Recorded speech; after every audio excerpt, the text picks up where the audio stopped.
శ్రీ మహాగణాధిపతియే నమః. శ్రీ గురుభ్యో నమః. ఈరోజు కృష్ణుని తాలూకా అష్టభార్యల గురించి చెప్పుకుందాం. కృష్ణ భగవానుడు ఇంద్రప్రస్థంలో ఉన్న పాండవుల వద్దకు వెళ్ళాడు. అక్కడ పాండవుల చేత సేవించబడుతున్నాడు.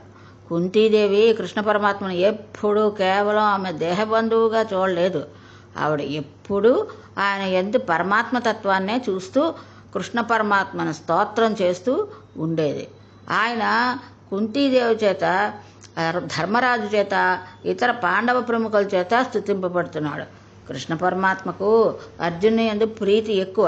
అందుకనే ఆయన అర్జునునకు సారథ్యం చేస్తూ ఉంటాడు. దాని వెనకాతలు ఉన్న రహస్యం వేరు. ఎత్ర యోగీశ్వర కృష్ణో ఎత్ర పార్ద్రో ధనుర్ధరః తత్ర శ్రీ విజయోభూతి ధ్రువా నీతిర్మతిర్మమ. ఎక్కడైతే మన జీవన రథం నడపడానికి చోదకునిగా, సారథిగా శ్రీకృష్ణ పరమాత్మ ఉంటారో అక్కడ మన వెనకాతలు కూర్చుని మన రథాన్ని ఆయన నడిపిస్తున్నారని నమ్మి ఆయనకు పగ్గాలు అప్పచెప్పితే వారి జీవితంలో విజయం తప్ప అపజయం ఉండదు. ఎప్పుడు కృష్ణ పరమాత్మ అర్జునుకు రథంకి సారథ్యం చేస్తూనే ఉంటాడు. అటువంటి మహానుభావుడు ఇంద్రప్రస్థం చేరిన తర్వాత ఒకరోజు అర్జున్తో కలిసి వేటకు బయలుదేరాడు. అనేకమైన మృగాలను వేటాడి డస్సిపోయాడు. దాహం వేసింది. ఇద్దరూ యమునా నదిలోకి నీటిని దోసెలతో తీసుకుని తాగుతున్నారు. ఇద్దరూ ఒడ్డును కూర్చున్నారు. వేటాడిన మృగాలన్నింటినీ ఇంద్రప్రస్థానికి పంపించేశారు. వారిద్దరూ మాట్లాడుకుంటూ ఉండగా యమునా నది నుండి ఒక స్త్రీ బయటకు వచ్చింది. ఆవిడ నిండు యవ్వనంతో ఉంది, మహా సౌందర్యవతి. ఆవిడ ఒడ్డును తిరుగుతూ ఉంటే అర్జునుడు వెళ్ళి పలకరించాడు. అమ్మా, నీవు చాలా అందగత్తెవి, మంచి యవ్వనంలో ఉన్నావు. నీ ప్రవర్తన చూస్తుంటే నీవు వివాహానికి ఆసక్తిని కుదుర్చుకున్న దానిలా ఉన్నావు. కాబట్టి నీవు ఎవరిని వలిచి ప్రాంతానికి తిరుగుతున్నావో తెలియజేయవలసింది అని అడిగాడు. అప్పుడు ఆవిడ ఒక చిత్రమైన జవాబు చెప్పింది. నేను సూర్యనారాయణమూర్తి యొక్క కుమార్తెను. నన్ను కాళింది అని పిలుస్తారు. నేను యమునా నదిలో ఉంటాను. నేను జన్మించినప్పుడు నా తండ్రి ఒక మాట చెప్పాడు. యమునా నది ఒడ్డున ఒక రోజున కృష్ణ పరమాత్మ దాహం వేసి దాహార్తి తీసుకోవడానికని యమునలో నీళ్లు తాగుతాడు. ఆనాడు నిన్ను చూస్తాడు, చూసి నిన్ను పరిణయం చేసుకుంటాడు అని మా తండ్రి గారు నాకు చెప్పి ఉన్నారు. అందుచేత నేను కృష్ణుని భర్తగా పొందడానికి ఈ ఒడ్డును తిరుగుతున్నాను అని చెప్పింది. అప్పుడు అర్జునుడు కృష్ణ భగవాన్ని చూపించి వీరే కృష్ణ భగవానుడు అని ఆమెకు చెప్పి ఆమెను మొదట ఇంద్రప్రస్థానికి పంపించాడు. తర్వాత కృష్ణ పరమాత్మ ఆమెను ద్వారకకు తీసుకెళ్లి అక్కడ కాళిందిని వివాహం చేసుకున్నాడు. ఇప్పటికి కృష్ణుని భార్యలు 4 అయ్యారు. రుక్మిణి, సత్యభామ, జాంబవతి, కాళింది. ఆ తర్వాత ఒకసారి కృష్ణ పరమాత్మ ఖాండవవనం దహించడం కోసమని అర్జునుని తీసుకెళ్ళాడు. ఖాండవవన దహనం అయిన తర్వాత అగ్నిహోత్రుడు సంతోషించి గాంధీవాన్ని అక్షయ బాణతూణీరాల్ని అర్జునునికి బహుకరించాడు. కృష్ణుడు పక్కన లేకపోతే అర్జునుడికి శత్రు సంహారం చేయగలిగినట్టు ఇంత సామాగ్రి రావడం కూడా కష్టమే. కృష్ణుడు తాను శత్రు సంహారం చేశాడు. అర్జునుడిని శత్రు సంహారం చేయగల రీతిలో మలుచుకున్నాడు. అది శ్రీకృష్ణుడి యొక్క గొప్పతనం. తదనంతరం మయుడనే రాక్షసుడు ఖాండవానం దహిస్తూ ఉంటే కృష్ణార్జునుల చేత రక్షింపబడ్డాడు. ఆయనే మైసభ నిర్మించి పాండవులకు కానుకగా ఇచ్చాడు. అవంతి రాజ్యాన్ని విందాను విందులు అనబడేవారు పరిపాలిస్తూ ఉండేవారు. వీరి తల్లిగారి పేరు రాజాదిదేవి. ఆవిడ శ్రీకృష్ణుని మేనత్త. ఆవిడకు ఒక కుమార్తె ఉంది. ఆవిడ పేరు మిత్రవింద. మిత్రవిందను ఆమె సోదరులైన విందాను విందులు దుర్యోధనుకిచ్చి వివాహం చెయ్యాలని సంకల్పం చేశారు. వాళ్ళకి కౌరవులంటే ప్రీతి. కానీ కృష్ణ పరమాత్మ తన మేనత్త కూతురైనటువంటి మిత్రవిందను వివాహం చేసుకోవాలన్న సంకల్పంతో ఆ స్వయంవర మంటపాన్ని చేరుకుని రాజులందరినీ పరిమార్చి స్వయంవర మంటపంలో మిత్రవిందను భార్యగా స్వీకరించారు. ఇక కోసల రాజ్యాన్ని నగ్నజిత్తు అనబడే రాజు పరిపాలిస్తూ ఉండేవాడు. ఆయనకి ఒక కుమార్తె ఉంది. ఆమె పేరు నాగ్నజితి.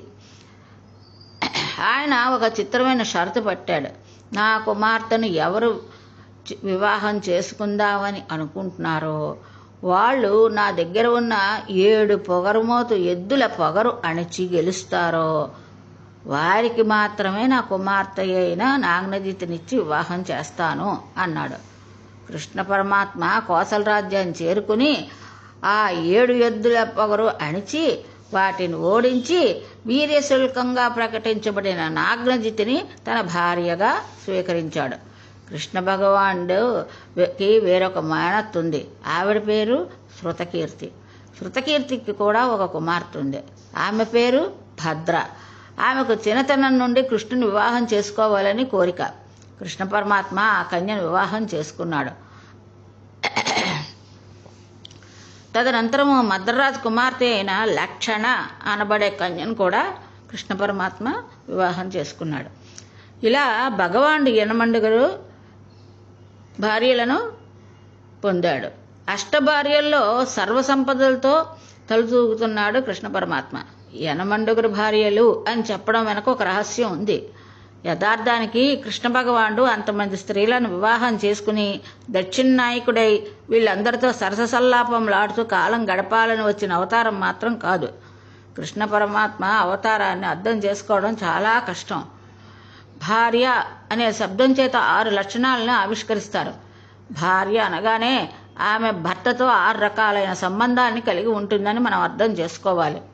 ఈ 6 లక్షణాలు ఆమెకు వేరొక పురుషునితో ఉండకూడదు. భార్య అనుమతి భర్తకే మాత్రమే చెందింది. భార్య అనున్నది కూడా భర్తకు మాత్రమే చెందింది. ఈశ్వర చైతన్యం లేకపోతే 8 వస్తువులు జడమైపోతాయి. ప్రకృతి 8 రకాలుగా భాషిస్తుంది. భూమి రాపో నలో వాయు ఖం మనో బుద్ధి రేవచ అహంకార ఇతం ఏయ భిన్న ప్రకృతి రష్టద. అవే పృథివీ, ఆపస్తేజో వాయు, ఆకాశములనబడే పంచభూతములు మరియు మనస్సు, బుద్ధి, అహంకారములు. మొత్తం ఇవి 8. ఈ 8 సంఘాతమే ఈ శరీరము. ఈశ్వరుడు పురుషుడై జడమైనటువంటి ప్రకృతికి చైతన్యాన్ని కలిగిస్తాడు. ఈశ్వరుడు పురుషుడై ప్రకృతికి చైతన్యాన్ని కలిగిస్తాడు. ఈ 8 లోపల ఈశ్వరుడు ఉన్నప్పుడు మాత్రమే కదులుతాయి. భగవంతుడు ఉన్నప్పుడు మాత్రమే ఈ చైతన్యం కలిగి ఉంటుంది. ఈశ్వరుడు లేకపోతే శవం వల్ల శవం అయిపోతుంది. ఈ 8 కదుపుతున్నవాడు ఎవరో వాడే పురుషుడు. కాబట్టి కృష్ణుడు యనమండుగురినే వివాహం చేసుకోవాలి. అందుకని కృష్ణునికి భార్యలు 8 మంది. ఇది అందులో ఉన్న రహస్యం. జ్ఞానస్థాయిలో దర్శనం చేసిన వారికి మాత్రమే ఈ విషయం అవగాహన అవుతుంది. అందుకనే భాగవతాన్ని 2గా వినాలని చెప్తారు. అర్థమైన చోట జ్ఞానిగా వినాలి, అర్థం కాని చోట భక్తునిగా వినాలి. ఇది శ్రీకృష్ణుని అష్టభార్యల గురించి వివరణ. ఇంతటితో ఈరోజు భాగవతం స్వస్తి.